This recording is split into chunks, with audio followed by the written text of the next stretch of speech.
ज्या कारखान्याकडे जे कार्यक्षेत्र जवळजवळ 128 गावामध्ये 5 तालुक्यामध्ये इतक्या मोठ्या प्रमाणात पसरलेलं आहे आणि शेतकऱ्याची नेहमी अपेक्षा आपल्या कारखान्याकडनं खूप मोठी असते. आपण पाहताय चांगलं न्यूज.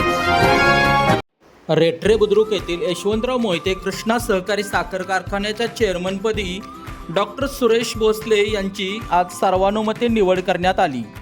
तर रेठरे हरणाक्ष तालुका वाळवा येथील संचालक जे.डी. मोरे यांची व्हाईस चेअरमनपदी वर्णी लागली.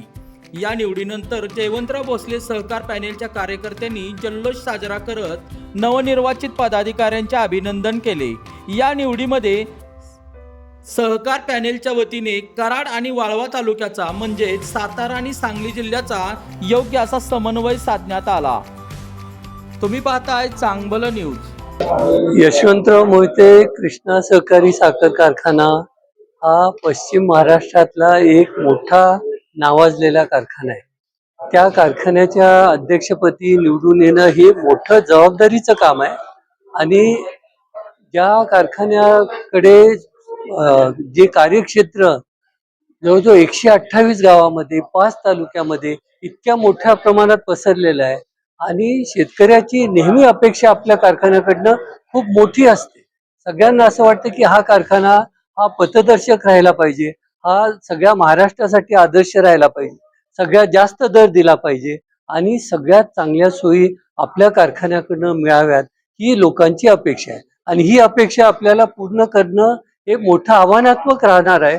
गेल्या 5 वर्षामध्ये बऱ्यापैकी आम्ही लोकांचं समाधान करू शकलो म्हणून त्यांनी आमच्यावर एवढा विश्वास दाखवला. हाच विश्वास आता दृढ झाला पाहिजे, हा विश्वास कायम राहिला पाहिजे, याच्यासाठी आम्हाला प्रयत्न करायचा आहे. आता आमच्यामध्ये नवीन बरेच संचालक आहेत, उत्साही आहेत.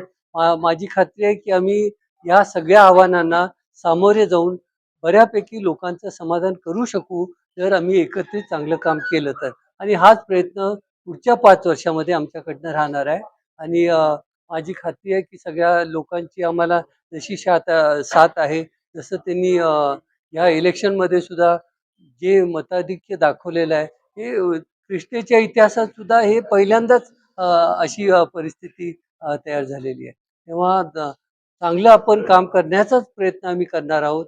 आत्ता झालं त्याच्यापेक्षा कसं चांगलं काम होईल हाच प्रयत्न आमच्याकडनं होणार आहे. प्रमुख आव्हान काय आहे? आता प्रमुख आव्हान असं आहे की लोकांची अपेक्षा आहे की FRP वाढली पाहिजे. आता FRP सरकारने वाढवली आणि सगळ्यात चांगला दर मिळावा हीच अपेक्षा असते आणि हेच आव्हान असतं आणि ह्याच्यासाठी आता पुढचा सीझन कसा असेल, रिकव्हरी किती राहील, साखरेचा दर काय राहील हे आम्हाला आज माहिती नाही. आम्हाला एकच माहिती आहे की FRP वाढली, आपल्याला गेल्या खेपेपेक्षा जास्त दर लोकांना द्यायचा आहे. त्याच्यामुळे हे आव्हान हे कायमस्वरूपी राहणार. आजच आहे असं नाही, दरवर्षी हे आव्हान राहणार आहे आणि हे सगळ्यात महत्त्वाचं हे आव्हान राहणार.